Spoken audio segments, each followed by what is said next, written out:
శ్రీధరాయ నమః. ఓం విష్ణవే నమః. ఓం మధుసూదనాయ నమః.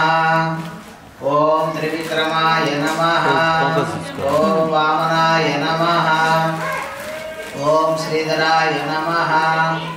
ఓం ఋషికేశాయ నమః. ఓం పద్మనాభాయ నమః. ఓం దామోదరాయ నమః. ఓం సంకర్షణాయ నమః. ఓం వాసుదేవాయ నమః. ఓం ప్రద్యుమ్నాయ నమః. ఓం అనంతాయ నమః. ఓం పురుషోత్తమాయ నమః. ఓం మధునాయ నమః. ఓం జనార్దనాయ నమః. ఓం ఉపేంద్రాయ నమః. ఓం హరయే నమః. ఓం శ్రీకృష్ణాయ నమః. ఓం శ్రీకృష్ణ పరబ్రహ్మణే నమః.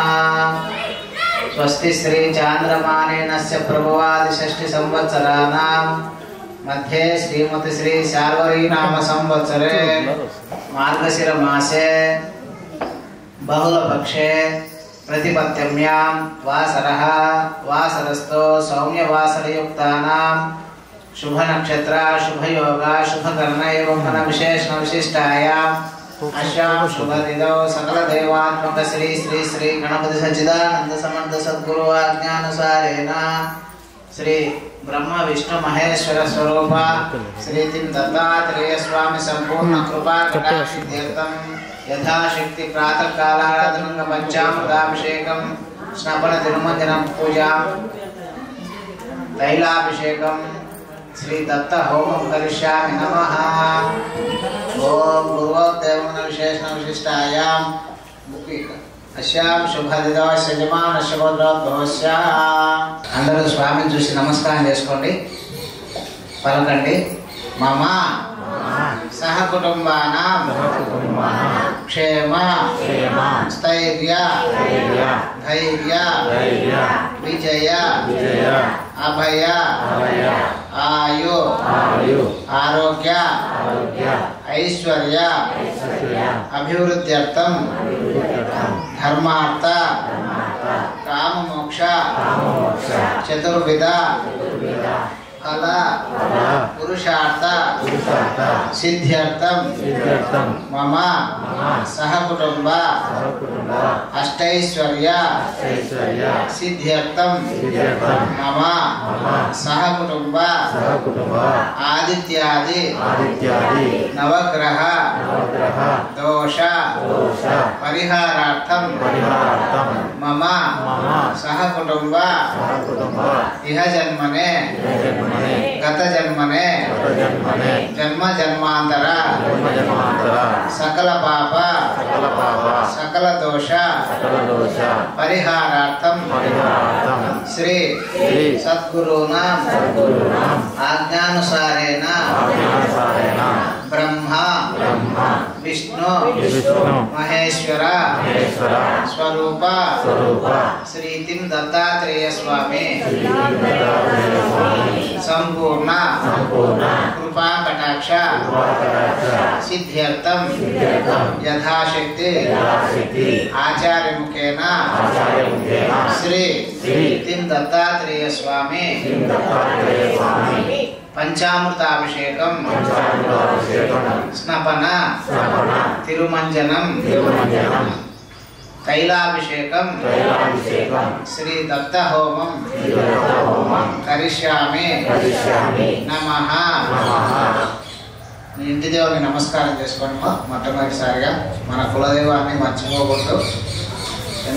ఎన్ని పూజలు చేసినా కూడా కులదైవాన్ని మర్చిపోతే వారికి కష్టాలు వస్తూ ఉంటాయి.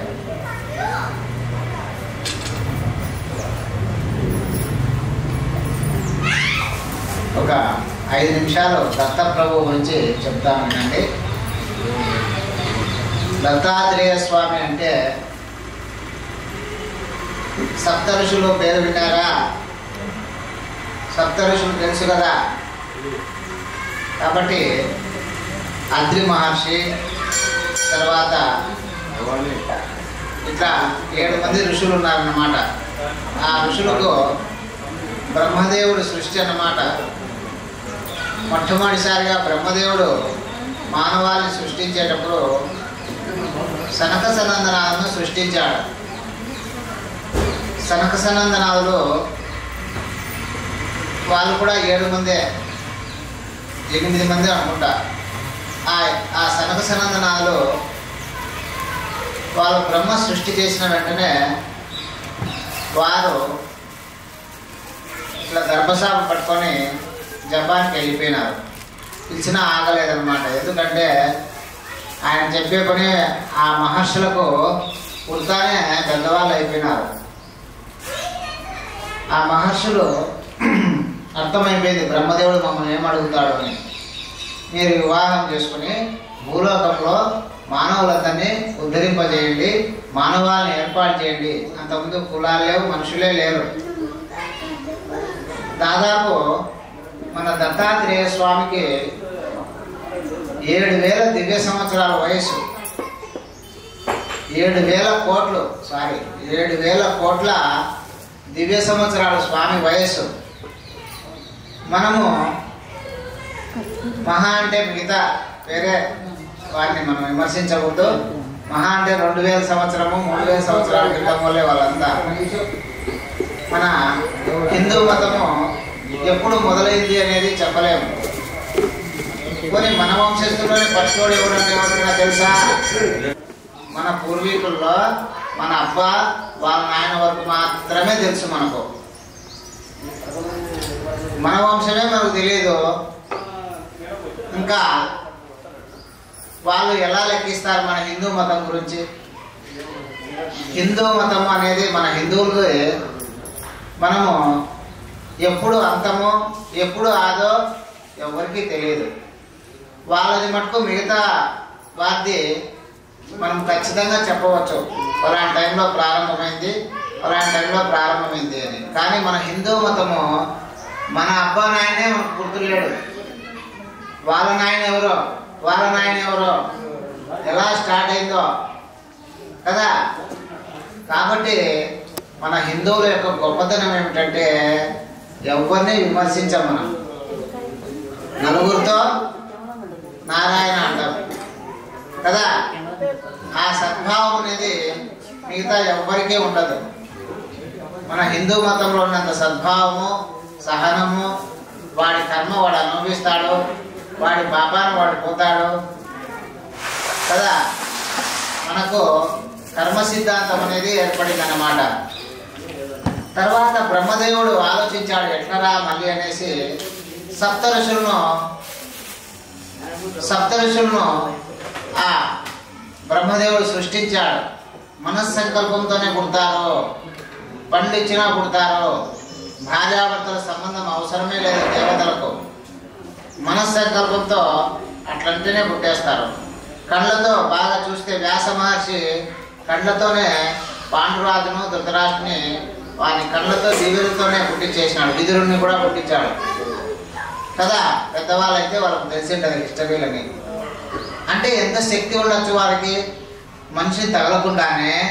ఇప్పుడు ఎక్స్రే తీస్తున్నాం కదా, అలాగే అప్పట్లోనే మహానుభావులు మన ఋషులు ఆ సృష్టి ఆరంభించారన్నమాట. ఆ సప్త ఋషులను బ్రహ్మదేవుడు అడిగాడు, నాయనలారా మీకు 7 మంది అమ్మాయిని సృష్టిస్తాను, ఆ 7 మందిని వివాహం చేసుకునేసి సృష్టిని ఆరంభించండి నాయన అని చెప్పారు. మొట్టమొదటి మన అమ్మా నాయనలు మన అబ్బగారు ఎవరంటే సప్త ఋషులే. కులాలు మతాలు అవన్నీ మన పనులు జరగడానికి మనలో మనమే విభజించుకున్నాము. ఒక తండ్రికి 10 మంది బిడ్డలు ఉండేవారు అప్పట్లో, ఇప్పుడు మాది కాదు. ప్రతి ఒక్కరింట్లో కూడా 10 మంది ఉండేవారు.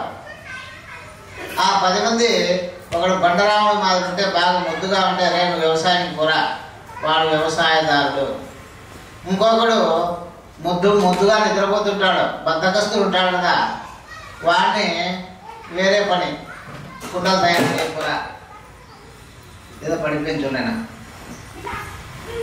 అలా వాడి యొక్క శక్తియుక్తులను బట్టి మన బిడ్డలందరం కూడా మనం ఏమనుకుంటాము, మావాడు పెద్ద ఆఫీసర్ కావాలా, మావాడు గొప్పవాడు కావాలా, మావాడు అందరికంటే గొప్పవాడుగా ఉండాలని మనము తాపత్రయపడితే వాళ్ళ తలరాత్రిలో ఏది ఉంటే అదే అవుతారు. అట్లే మన సంఘాలుగా, కులాలుగా, మతాలుగా మన పనులు మనం చేసుకోవడానికి మనలో మనమే విభజించేసుకున్నాం అందరం. జన్మతా జాయతే శూద్ర కర్మనా జాయతే ద్విజ అన్నారు. ప్రతి ఒక్కరూ పుట్టుకతో శూద్రులుగానే పుడతారు. వారి వారి కర్మానుసారం బట్టి, వారి వారి పనులు బట్టి వారు బ్రాహ్మణులు అవుతారు అనేసి మన వేదాల్లో చెప్పారు. ఇక సప్తఋషులు పుట్టారు కదా, ఆ సప్తఋషుల్లో అత్రి మహర్షి అనే మహర్షి ఉండేవాడు. ఎవరు? అత్రి మహర్షి. ఆ అత్రి మహర్షికి భార్య ఎవరు? అనసూయ మాత. సతీ అనసూయ, సతీ సావిత్రి, వీళ్ళందరి పేర్లు విన్నారు కదా. ఇప్పుడు అంటే ఈ జనరేషన్ పిల్లలకు తెలియకపోవచ్చు, ఎందుకంటే పాత సినిమాలు వస్తానే ఛానల్లో మార్చేసి సీరియల్లో కొత్త సినిమాలు పెట్టుకుంటారు. భక్తి సినిమాలు చూడండి, వాళ్ళ చరిత్ర మీకు అర్థమవుతుంది. ఎందుకు చూడాలి? ఆ పాటలు కొద్దిగా బోరుగానే ఉంటాయి, కానీ అది అర్థం చేసుకునే వాళ్ళకు ఆనందంగా ఉంటాయి. తెలియాలి కదా చరిత్ర. చరిత్ర తెలియదు మనము చెప్పగలము. అట్లా సతీ అనసూయ మాత చాలా గొప్ప వ్యక్తి. ఇనుప కుక్కులను ఉడికించి అందరికీ పంచినామె ఆమె. ఎట్లా? తన పతి సేవతో, పతి భక్తితో. పతియే ప్రత్యక్ష దైవము, నా భర్తే దైవము, నా భర్త తర్వాత అందరూ అనేసి తన భర్త యొక్క బాగోగులు చూసుకునేసి, ఇంకా పూజ ఎవరు చేస్తారో భర్తకు సేవ చేసుకుంటా అంటే భర్తే చేసేవాడు. అప్పట్లో ఆడవాళ్ళు భర్తకు అన్నీ అందించేవారు. భర్త సేవ చేస్తే భర్త దేవుదేర 1 గంట 2 గంటలు కూర్చొని పూజ చేసేవాడు. కానీ అంతా ఉల్టా పల్టా అయిపోయింది ఇప్పుడు కదా. అలా ఆ అనసూయ మాతకు ఎన్ని ఏళ్ళైనా కూడా బిడ్డలే పుట్టలే. మన ఆడవాళ్ళకు ఓపికే ఉండదు పాపం. పుట్టిన వెంటనే బిడ్డలు కావాలంటారు. నిజంగా చెట్టు మీద పండ్లైతే కోసి టక్కున ఇచ్చేయచ్చు. సంతానం కావాలంటే అది మనం పుణ్యాత్ములైనా ఉండాలా, పాపాత్ములైనా ఉండాలా. మంచి పుణ్యాత్ములైతే వాళ్ళకు పిల్లలు ఉంటారు, ఎందుకంటే ఇది లాస్ట్ జన్మ ఉంటుంది వాళ్ళకు. మరీ పాపాత్ములైతే అంటే గత జన్మలో అబార్షన్లు ఎక్కువ చేయించుకుంటారు కదా, వాళ్ళకు కూడా కలగరు. ఈ అనసూయ మాతకు సంతానం లేకుంటే దాదాపు 100 సంవత్సరాలు తపస్సు చేసింది. ఎన్నేళ్ళు? 100 సంవత్సరాలు తపస్సు చేసింది. ఎవరో ఇద్దరు భార్యాభర్తలు ఇద్దరు తపస్సు చేసేవారు. చేస్తూనే వారి తపస్సుకు భగవంతుడు మెచ్చి త్రిమూర్తులే ప్రత్యక్షమైనారు. త్రిమూర్తులే ప్రత్యక్షమై ఏమని చెప్పారు? అమ్మా ఏమి కావాలను? అమ్మ అన్నాడు కదా, ఆ అమ్మాని ఎవరిని అంటారు వాళ్ళు? భక్త, భక్తుడు అలా అంటారు. కానీ అమ్మ ఏమి కావాలను అన్నారు. ఆ పిలిపే నాకు సార్థకం చేయండి ఆయన, మీరు మీ ముగ్గురు నాకు కుమారులుగా పుట్టండి అని చెప్పారు. దేనికైనా టైం రావాలంటాం, మనం తొందరపడతాము. ఇప్పుడు ఎట్లా ఉందంటే మిషన్ల కంటే ఫాస్ట్ అయిపోయినారు పాపం. అన్నీ ఫస్ట్ అన్నీ అయిపోవాలి. ఎంత ఫాస్ట్ అంటే మన ఆయుష్ కూడా అట్లే తొందరగా పోతుంది. కోతి, కుక్క ఎక్కువ స్పీడ్ ఉంటాయి బండ్లు. అవి ఏం చేస్తాయి? 10 ఏళ్ళు 12 ఏళ్ళు, మహా అంటే 15 సంవత్సరాలు బతుకుతాయి. అదే తాబేలు చూసారా మీరు? తాబేలు, ఏనుగు, పాము, ఈ 3 1000 సంవత్సరాల పైన బతుకుతాయి. ఎలా? అవి శ్వాస సరిగా నిదానంగా పీలుస్తాయి, నిదానంగా వదులుతాయి. మనం కోపడినప్పుడు ఏవోయ్ అంటాం కదా, అన్నప్పుడు ఎన్ని శ్వాసలు అన్నీ వేస్ట్ అయిపోయింటాయి. ఆ దశకు అవన్నీ కూడా ఆయుష్ తగ్గిపోతూ వస్తుంది. ఎవరు ప్రశాంతంగా ఉంటారు, అందరికీ యోగాలు చెప్తారు. రెండు చేతులు పట్టుకొని మన గురువు గారు ఎప్పుడు ప్రాణాయామము, యోగాలు, భజనలు, కీర్తనలు, పూజలు ఎప్పుడూ బిజీనే స్వామి మన గురుదేవులు. ఉచ్ఛ్వాస నిశ్వాసలు అంటే గాలి నిదానంగా పీల్చుకోవాలి, నిదానంగా వదలాలి. చక్కగా కూర్చునేసి అదే ధ్యానం అంటే. అలా మహర్షులు గాలి బంధించి, మనమంటే బంధించలేమనుకోండి. సాధ్యమైనంత వరకు వాళ్ళు వేల సంవత్సరాలు బతుకుతున్నారు హిమాలయాలు ఇప్పటికీ. ఎన్ని వేల సంవత్సరాలు? కొన్ని వేల సంవత్సరాల నుంచి బతికే ఉన్నారంటే వాళ్ళు ఉచ్ఛ్వాస నిశ్వాసను బంధించారు. భగవంతుడు ఇన్ని ఏళ్ళు వానికి వాయిస్ అని పెట్టాడు, ఇన్ని ఉచ్ఛ్వాస నిశ్వాసాలు అని పెట్టింటాడు. వాడికి ఇన్ని ఊపిరి ఉన్నంతకాలం అంటారు. ఊపిరి అంటే పీల్చుకోవడము, వదలడము. ఆ అనసూయామాత యొక్క భక్తికి మెచ్చి ఆ కాలం వస్తూనే పుడతామమ్మా అని చెప్పి మాట ఇచ్చి వెళ్ళిపోతారు. ఇక వారికి టైం రావాలి కదా. వెంటనే ఆ జగన్మాత యొక్క కీర్తి ప్రతిష్టలో పువ్వు పుట్టగానే పరిమళిస్తుంది. ఇంటికి మంచి పేరు తేవాలంటే ఒక ఆడ మనిషితోనే సాధ్యం. మగవాడితో ఎవ్వరూ పట్టించుకోరు. ముఖ్యంగా ఇంటికి దీపం ఇల్లాలు అన్నారు, కానీ ఇంటికి దీపం పురుషుడు అని అనలేదు. ఎందుకంటే ఆడవాళ్ళ చేతిలోనే ఇంటి పెత్తనము, పిల్లల పెంపకము, ధనము నిల్వ చేయడము, ధనాన్ని చూసి వాడుకోవడము, ఎవరన్నా మన బంధువులు వస్తే పలకరించడము, ఇవన్నీ ఎవరికి ఆధారపడి ఉంటాయి? ఆడ మనిషే. పోరా మీ భార్య పట్టించుకోలే, మీ కోడలు పట్టించుకోలే, ఏంటి ఏ ముఖం పెట్టుకొని మీ ఇంటికి రావాలి? ఏ మొగోడు పట్టించినా ఎవరంటారు? ఆడలదే అంతా. ఆడలతోనే జుట్లు, ఆడలతోనే కొట్లాడలన్నీ ఆడలతోనే. మహాభారతం జరిగింది కూడా ద్రౌపది వల్లనే. రామాయణం జరిగిందంతా సీతమ్మ వల్లే. అంతా ఆడవాళ్ళ చేతిలోనే ఉంది పెత్తనం అంతా. అంటే భూమాత కూడా ఆడామే. ఎంత ఓపిక భూమాతకున్నంత సహనం ఆడవాళ్ళకి ఉండాలి. సీతాదేవి అంత సహనం ఉండాలి. రావణాసుడు పట్టుకుంటానే మనకి మంత్రజలంతో చల్లింటే వాడు భస్మం అయిపోయాడు. కానీ నా భర్తే రావాలి, నా భర్తే చంపాలి నీ ఓపికతో ఆమె యొక్క ఏడుపే ఆ లంకకు చేటైపోయింది. ఆడవాళ్ళు ఎప్పుడు ఏడుస్తారా ఇంట్లో, ఆ ఇల్లు ఎంత పూజలు చేసినా కూడా పైకి రాదు. ఆడంటే పిల్లలు కావచ్చు, పెద్దోళ్ళు కావచ్చు, ముసలోళ్ళు కావచ్చు, ఎవరైనా కావచ్చు, స్త్రీ అనేది కంటతడి పెట్టకూడదు. అనసూయామాత, అత్రి మహర్షులు వారు ఎంతో సంతోషంగా ఉన్నారు. దేవుడికి తెలుసు భక్తులకు ఏమి ఇవ్వాలో, ఎప్పుడు ఏమి ఇవ్వాలో భగవంతునికి తెలుసు. మనం ఏం చేయాలి? సరెండర్ కావాలంతే. ఏం కావాలి? భగవంతునికి మనం అర్పణ చేసుకోవాలి. నేను చేసే ప్రతి పని నీ దయ వల్లే, నేను బ్రతికున్నా అంటే నీ దయ వల్లే, నా బిడ్డలు బాగుపడ్డారంటే నీ దయ వల్లే. అటువంటి సందర్భాల్లో భగవంతుడే మనకు అన్ని సమకూరుస్తాడు. ఎలా అంటే మన బిడ్డకు వర్షాకాలంలో ఐస్ క్రీమ్ తినాలనే ఆశ ఉంటుంది. వాడి ఆశేమో ఐస్ క్రీమ్ తినాలనే. మనం కొనిపిస్తామా? ఎందుకు కొనియము? జలుబు చేస్తుంది, జ్వరం వస్తుంది. అంతే దేవుడు కూడా.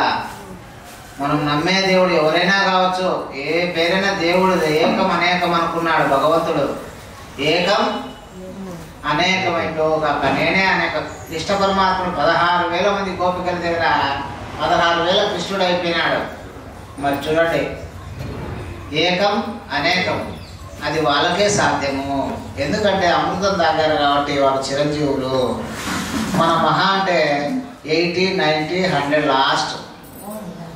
ఎక్కువ అంటే నాకు తెలిసి 80 అనుకుంటాను.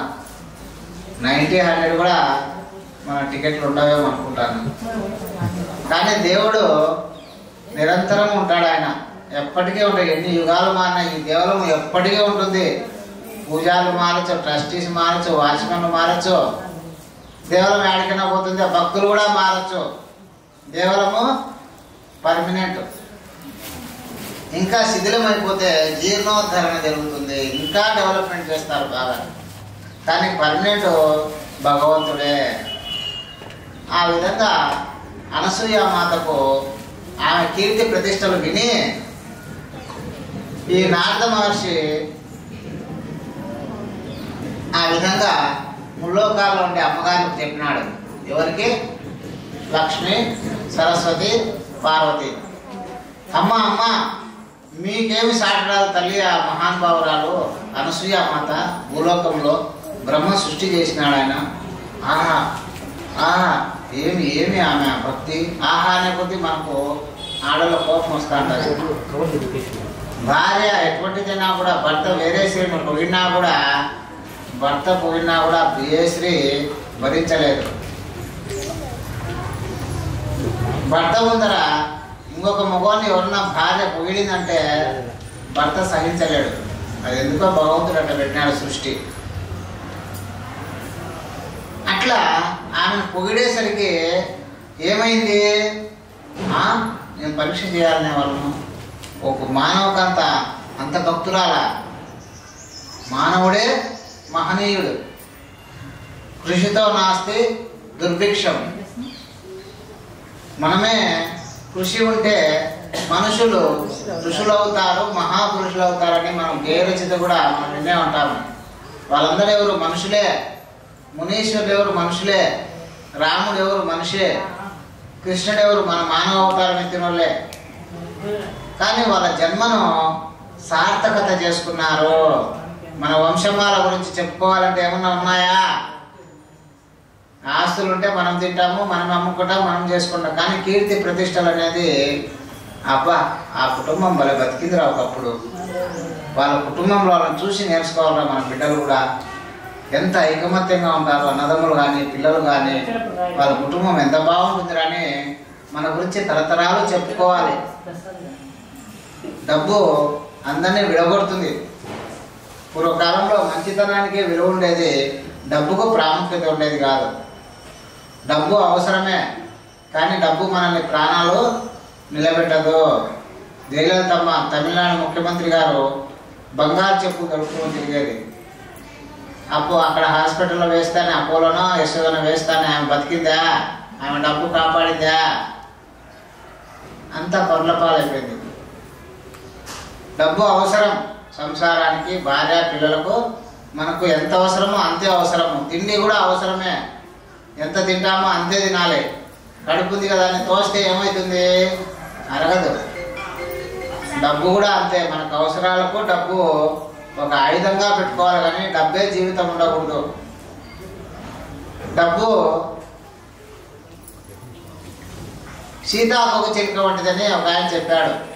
అది పట్టుకోవడానికి పోతే ఎగురుతా పోతుంది, నువ్వు కూర్చున్నావంటే అదే నీ మీద వాళ్తుంది. అట్లని మనం సోమరిపోతులుగా ఉండమని చెప్పలేదు. మన పని మనం డబ్బే ప్రధానంగా జీవించద్దండి. నైతిక విలువలు, మనము మన కుటుంబం ఎలాంటిది, మన ఫ్యామిలీ ఎటువంటిది, అలా పేరు తెచ్చుకునే మన జీవనాన్ని కొనసాగించాలి.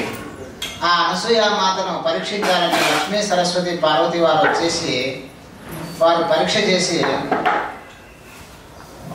చేయమని తన భర్తను పంపిస్తగా ముగ్గురు వెళ్ళకూడదని చెప్తారు. అందుకే ముగ్గురు మగవాళ్ళు వెళ్తే పని జరగదు, ముగ్గురు ఆడవాళ్ళు వెళ్తే జరుగుతుంది. మళ్ళీ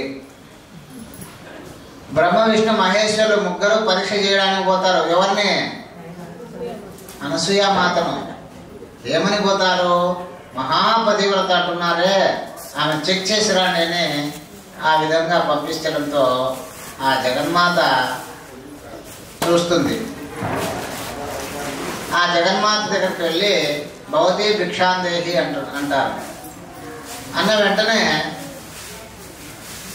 రానైనా కూర్చోండి అని చెప్పి లోపల ఆసనం వేస్తుంది, కూర్చోబెడుతుంది. తన భర్త స్నానానికి వెళ్ళింటాడు. ఇప్పుడు మాది మన ఇంట్లోనే బాత్రూము, లెట్రిన్లు అవన్నీ లేవు. అప్పుడు బహిర్భూమి అంటే బయట ఉండేటి స్నానాలు కూడా నదీ స్నానంలోనే చేసేవారు. కాబట్టి అప్పుడు ఆమెను ఒక కోరిక, విచిత్రమైన కోరిక కోరుతారు త్రిమూర్తులు. ఏమని? మాకు వివస్రై, మాకు వడ్డించాలి, మాకు భోజనం పెట్టాలంటే ఒక నియమం ఉంది. మాకు వివస్రై భోజనం పెడితే మేము తింటాము. మానం ప్రాణం అనేది ఆడవాళ్ళకు చాలా ముఖ్యం. ఆ వచ్చిన వాళ్ళు ఎవరు? ఇదేంటబ్బా ఎవరు అడగలేదే, మహానుభావులు ఋషులు ఎవరు అడగలేట్లా, వీళ్ళు వచ్చిన వాళ్ళు ఎవరబ్బా, రాక్షసుల మాయావుల, ఎవరు వీళ్ళు అని ఆ జగన్మాత తన దివ్య దృష్టితో చూసింది. చూసి అర్థమైపోయింది, బ్రహ్మ విష్ణు మహేశ్వర్ల, ఓహో నారద మహర్షి పంపించాడా, నేనే మహాపతివ్రతనైతే ఈ ముగ్గురు పసిబాలకులు అయిపోదురుగాక. అట్లా పసిపిల్లలు అయిపోతే ఏం చేస్తారు? పాలు తాగుతారు. వాళ్ళకి అన్నం పుణ్యం తెలియదు. ఆకలి అయితే ఏడ్చిదిమా, పాలు తాగిదిమా, పనుకుంటున్నా, మళ్ళీ ఆకలి అయితే ఏడ్చిదిమా, పాలు తాగిదిమా, పనుకుంటున్నా. ఆ త్రిమూర్తుల్ని పసిపాపలు చేసి తన పాలిచ్చి పడుకోబెడుతుంది. పడుకోబెడితే వీళ్ళ ముగ్గురు లక్ష్మీ సరస్వతి పాలకి జగన్మాతలు ఓయమ్మ ఏది పోయినా అట్లే పోయినారే అనేసి వెంటనే వాళ్ళు భూలోకానికి వచ్చి చూస్తారు. చూస్తే ఇంకేముంది, వాళ్ళు నిద్రలో ఒక కోట్ల సంవత్సరాలు అయింది పాపం. అప్పటికే నిద్రకు మొహం వచ్చినట్టు మనం ఒక్క రాత్రి మేలుకుంటామా? శివరాత్రి మేలుకోనరా అంటే 12-1 గంటకి 5 గంటల టికెట్లు పడిపోయింటాయి. ఒక్క రాత్రి ఒక రాత్రి మేలుకోండి అంటే మేలుకోలేరు. వైకుంఠ ఏకాదశి మేలుకుందామంటే ఎవరు రాలే. ఒక్క రాత్రి ఏంటమ్మా మన భక్తి అంటే ఎప్పుడన్నా అర్థమైందా మనం ఎంత భక్తి పడలేము? మళ్ళా స్వామి మాకు దేవుడు పలకలేదు, దేవుడు గుడ్డోడు, దేవునికి మేమంటే లేదు అని అంటాం. మనమేమో ఎంత మాత్రం ఉన్నామా? మనము ఒక్కరన్నా కనీసము శివరాత్రి కానీ వైకుంఠ ఏకాదశి కానీ మేలుకున్నామా? పూర్తిగా మేలుకున్న వాళ్ళు చేతులు ఎత్తండి మా, ఒక్కరన్నా చూస్తాం. నిజంగా చెప్పాలి, అబద్ధాలు చెప్పకూడదు, దేవుని ముందర అబద్ధాలు చెప్పకూడదు. పూర్తిగా మేలుకున్నారా? మనం లేము, నేను కూడా లేను మీతో పాటు. శక్తివంతులు కావాలంటే దైవశక్తి వల్ల శక్తి కొద్దిగా, ఈ శక్తి తిండి శక్తి కాదు, దైవశక్తి వల్ల కూడా శక్తి వస్తుంది. నువ్వు కళ్ళతోనే వాడిని యుద్ధం చేసి వాడిని పడిపోయేటట్టు చేసేవాడు దత్తాత్రేయ స్వామి. కళ్ళతోనే తగలకుండానే వాడిని పడగొడతాడు అట్లే. మరి శక్తి అవసరమా ఆయనకు? స్వామి సరే భక్తితో అన్ని సాధించవచ్చు.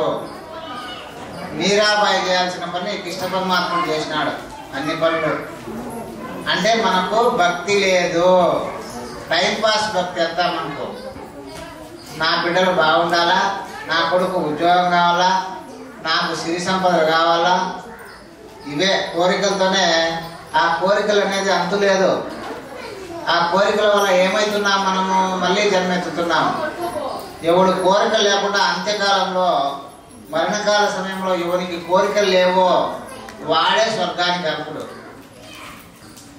కోరికలు ఉన్నాయంటే వాడికి పుణ్యం ఉంటే మళ్ళీ మనిషి జన్మ, లేదంటే జంతువుల జన్మే. మన ఇంట్లో పెంపుడు కుక్కలు ఉంటాయి చూడు, కుక్క గానో, ఆ ఎనుములు గానో, ఎద్దులు గానో, ఆవులు గానో, ఏదో ఒక జన్మ పుడతాం. కోరికలు అనేది మనకు ఆది అంతం లేవు. కాబట్టి మనము ఉన్న సమయాన్ని సద్వినియోగం చేసుకునేసి ఆ పరమాత్ముడైనటువంటి దత్తాత్రేయ స్వామి వారి కడుపున పుట్టి ఆ త్రిమాతలో లక్ష్మీ సరస్వతి పార్వతి వచ్చి అమ్మ మా భర్తను మాకు ఇచ్చేయమ్మా అని వేడుకుంటే మళ్ళీ వాళ్ళ అంశతో ముగ్గురు బిడ్డలు పుట్టడం జరుగుతుంది. వాళ్ళలో దత్తాత్రేయ స్వామిగా విష్ణుదేవుడు పుడతాడు, బ్రహ్మదేవుడు వచ్చేసి చంద్రునిగా పుడతాడు, శివుడు వచ్చేసి దూర్వాసునిగా పుడతాడు. ముగ్గురి అంశంతో ఆ జగన్మాత అత్రి అనసూయ మాత్రం పుట్టడం జరుగుతుంది. ఆ స్వామిని ఆది గురువు అని కూడా అంటారు. ఏమంటారు? ఆదిగురు శంకరాచార్య అంటారు కదా. ఈ కలియుగానికి ఆయన ఆది గురువు. మన దత్తాత్రేయ స్వామి అన్ని యుగాలకు గురువే. సత్యయుగము, త్రేతాయుగము, ద్వాపర యుగము, కలియుగము, అన్ని యుగాలకు గురువు ఎవరు? దత్తాత్రేయ స్వామి. ఎందుకంటే మానవావతారంలో మహర్షులకు పుట్టినాడు. పుట్టిన వెంటనే తను బాల్యం నుండే మళ్ళీ తన భక్తితో 3000 దివ్య సంవత్సరాలు తపస్సు చేసిన వాడమ్మా. ఎవరి కోసము? మన కోసమే, మన బిడ్డలకు మనం బ్యాంకులో అమౌంట్ వేస్తాం కదా, పుణ్యం అనే అమౌంట్ దగ్గర పెట్టుకున్నాడు. తనను ఆశ్రయించిన వాళ్ళందరికీ పంచినాడు. వాళ్ళ పాపం తీసి జోల్లో వేసుకుంటాడు, తన పుణ్యాన్ని పంచుతాడు. బ్యాంకులో డబ్బు ఉంటే కదా మన బిడ్డలకు ఇచ్చేది. బ్యాంక్ బ్యాలెన్స్ ఉంటే మన బిడ్డలకు పంచుతాము. బ్యాంకులో సున్నా ఉంటే ఏం పంచుతాం మనము? మన కోసం స్వామి 3000 దివ్య సంవత్సరాల పాటు బ్రహ్మోత్తరమును తపస్సు చేశాడు. ఇట్లా అంతే. మనల్ని ఎవరు తనను ఆశ్రయిస్తారో వారి కోరికలు నెరవేరడానికి, వాళ్ళకు పుణ్యం రావాలి, వాళ్ళ పాపకర్మం తగ్గిపోవాలి అనేసి. అట్లా దత్తాత్రేయ స్వామి భార్య పేరు అనఘాలక్ష్మి అంటారు. అంటే విష్ణువు శివుణ్ణి బ్రహ్మదేవుణ్ణి తనలో కలిపేసుకుని దూర్వాసుడు వచ్చేసి తపస్సుకి వెళ్ళిపోయాడు. తన అంశని వదిలిపెట్టి, అంటే నా డ్యూటీ నువ్వు చేయరా, ఓటీ చేయరా అని చెప్పేసి. మనం చేయాల్సిన పని మన వాళ్ళకి అప్పచెప్పి వెళ్ళిపోతాం కదా, అట్లా నా అంశతో నా పని కూడా నువ్వే చేయని దుర్వాసుడు తపస్సుకి వెళ్ళిపోయాడు. చంద్రుడు నా పని మీరే చేయండి అనేసి ఆ చంద్రుడు శివుడు ఆ దత్తాత్రేయ స్వామిని ఆ జన్మను వదిలేసి చంద్రలోకానికి వెళ్ళిపోయాడు. అందుకే త్రిమూర్తి అయిపోయినాడు స్వామి. స్వామి యొక్క అవతారాలే షిరిడి సాయిబాబా. అక్కడ భగవంతుని యొక్క పరికరాలు మాత్రమే మనందరము. ఈ పరికరంతో చేతితో ఏం చేస్తాము? భోంచేస్తాము, కాళ్ళతో నడుస్తాము, చెవులతో వింటాము, కళ్ళతో చూస్తాము. అట్లా పరికరాలు ఏ దాని పని అది చేస్తూ పోతూ ఉంటుంది. మనము భగవంతుని చేతిలో పరికరాలు అనుకోవాలి. అప్పుడు మాత్రమే ఈ సంసారం అనే నావ నుంచి గట్టెక్కగలము. లేకుంటే సంసారంలో తేనెలో పడిన ఈగ మాదిరి అతకపోతాము, పైకి రాలేము, కిందికి రాలేము. నేను దేవుని యొక్క పరికరాన్ని మాత్రమే, నేను చేయలేదు, భగవంతుడు చేయించుకుంటున్నాడు. భగవంతుడు సర్వాంతర్యామి, భగవంతుడే నా కుటుంబాన్ని ఉద్ధరిస్తున్నాడు, భగవంతుడే నడిపిస్తున్నాడు, భగవంతుడి దయ వల్లే ఈ సృష్టి అంతా జరుగుతూ ఉంది అనే భావం పెట్టుకోండి. మీ కష్టాలు ఏమి ఉండవు. అన్నీ ఎవరు చూసుకుంటాడు? భగవంతుడే. మనం కొలిసే భగవంతుడే మనం చూసుకుంటాడు. నేను చేశాను, నా వల్ల అయింది, నేను లేదు జరగదు, ఇవన్నీ అహంకారం. నేను అనే అహంకారము ఎవడు తీసేస్తాడో వాడే బాగుపడతాడు. నేను కాదు, మేమందరం కలిసి చేశాము. మనందరం కలిసి స్వామి పూజ చేసుకుంటున్నాము. ఎంత బాగా చేసుకుంటున్నామంటే ఎలా ఉంటుంది? నేనే ఉన్నాను, నేనే చేస్తున్నాను నీలుకుంటే అవి పనులు జరగవు. ఎప్పుడు మన పనిని అందరికీ పంచాలి, పంచి అందరము ఆనందించాలి. మనమేమో అడవుల్లో లేము కదా, సొసైటీలో ఉన్నాము. మన ఇల్లు బాగుండాలని కోరుకోవాలి. తర్వాత మన వీధి బాగుండాలి, మళ్ళీ మన ఊరు బాగుండాలి, మళ్ళీ మన రాష్ట్రము, మళ్ళీ మన దేశము, అలా పెంచుకుంటూ పోవాలి. నేను ఒక్కడిని బాగుంటే చాలంటే నా కోడి కూర్చొని తెల్లవారుతుంది అని ఒక ఆమె కొండ ఎక్కి కూర్చునిందంట. ఆమెకి ఎవరు కిందికి ఫుడ్కి ఎట్లా, ఆమె పడుకోవడానికి ఎట్లా, భద్రతకి ఎట్లా? కోడి సరే కూస్తుంది, మిగతాడన్నీ ఎవరు చూసుకోవాలి? సంఘంలో మనం ఒకరము, సంఘజీవులం మనము. ఒకరి ఈర్ష్య ద్వేషాలు లేకుండా భగవంతుడు ఏ రోజైనా మనల్ని పైకి తెస్తాడు. భగవంతుడు నమ్మిన వాళ్ళకు ఎప్పుడూ ఇబ్బంది ఉండదనే భావం పెట్టుకోండి, మీరే బాగుపడతారు.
अस्मिनो व्याप्तं इष्टं मनिषाना अमुं मनिषाना सर्वं मनिषाना तच्छं यो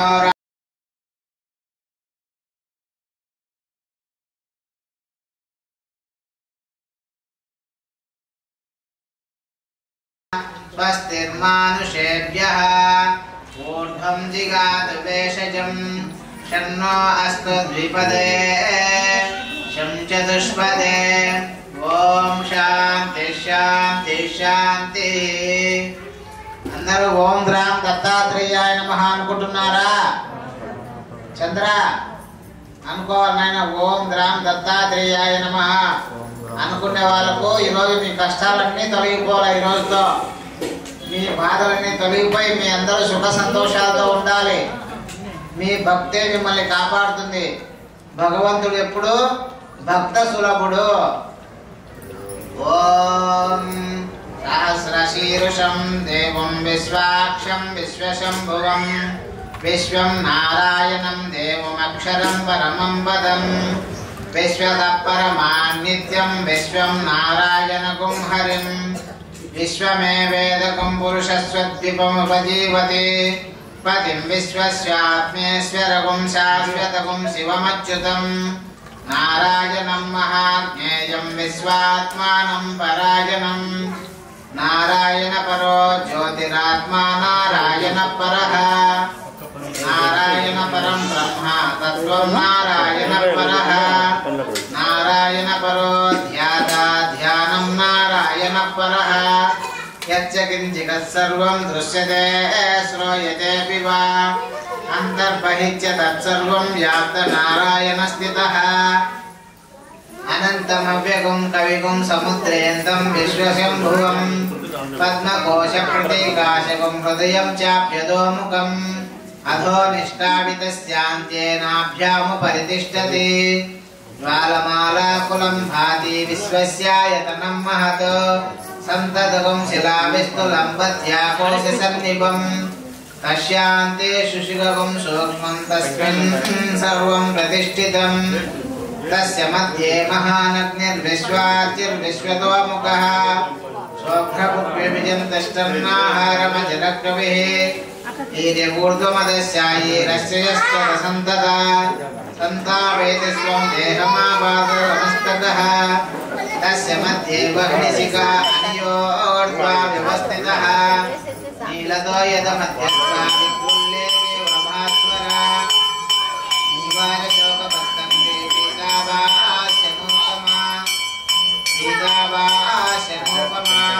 తస్యాసికాయా మధ్యే పరమాత్మా వ్యవస్థితః స బ్రహ్మ స శివః స హరిశ్చేంద్రస్తో స్వోక్షర పరమస్వరాట్ మృతకం సత్యం పరం బ్రహ్మపురుషం కృష్ణపింగళం ఊర్ధ్వరేతం విరూపాక్షం విశ్వరూపాయ వై నమో నమః నారాయణాయ విద్మహే వాసుదేవాయ ధీమహి తన్నో విష్ణు ప్రచోదయాత్. అందరూ చెప్పండి. మా పుత్రాయ ధీమహి తన్నో దత్త ప్రచోదయాత్. ఓం దత్తాత్రేయాయ విద్మహే అత్రిపుత్రాయ ధీమహి తన్నో దత్త ప్రచోదయాత్. ఓం దత్తాత్రేయాయ విద్మహే అత్రిపుత్రాయ ధీమహి తన్నో దత్త ప్రచోదయాత్. ఓం దత్తాత్రేయాయ విద్మహే అత్రిపుత్రాయ ధీమహి తన్నో దత్త ప్రచోదయాత్. ఓం దత్తాత్రేయాయ విద్మహే అత్రిపుత్రాయ ధీమహి తన్నో దత్త ప్రచోదయాత్. మీకు భగవంతుడు ఈరోజు ఉపదేశం చేసినట్టే లెక్క. ఈ మంత్రాన్ని ప్రతిరోజు స్మరించుకుంటూ ఉండండి. నేర్చుకొని మంత్రాన్ని చదువుతూ దేవుని దగ్గర చదువుకుంటే మీ కష్టాలన్నీ తొలగిపోతాయి. ఓం दत्तात्रेयाय विद्महे अत्रिपुत्राय धीमहि तन्नो दत्तः प्रचोदयात्। ओम दत्तात्रेयाय विद्महे अत्रिपुत्राय धीमहि तन्नो दत्तः प्रचोदयात्। ओम दत्तात्रेयाय विद्महे अत्रिपुत्राय धीमहि तन्नो दत्तः प्रचोदयात्। ओम दत्तात्रेयाय विद्महे अत्रिपुत्राय धीमहि तन्नो दत्तः प्रचोदयात्। ओम दत्तात्रेयाय विद्महे अत्रिपुत्राय धीमहि तन्नो दत्तः प्रचोदयात्। ओम दत्तात्रेयाय विद्महे अत्रिपुत्राय धीमहि तन्नो दत्तः प्रचोदयात्। ओम दत्तात्रेयाय विद्महे अत्रिपुत्राय धीमहि तन्नो दत्तः प्रचोदयात्। दत्तात्रेयाय विद्महे अत्रिपुत्राय धीमहि तन्नो दत्तः प्रचोदयात्। ओम दत्तात्रेयाय विद्महे अत्रिपुत्राय धीमहि तन्नो दत्तः प्रचोदयात्। ओम दत्तात्रेयाय विद्महे अत्रिपुत्राय धीमहि तन्नो दत्तः प्रचोदयात्। धीमहि तन्नो दत्तः प्रचोदयात्।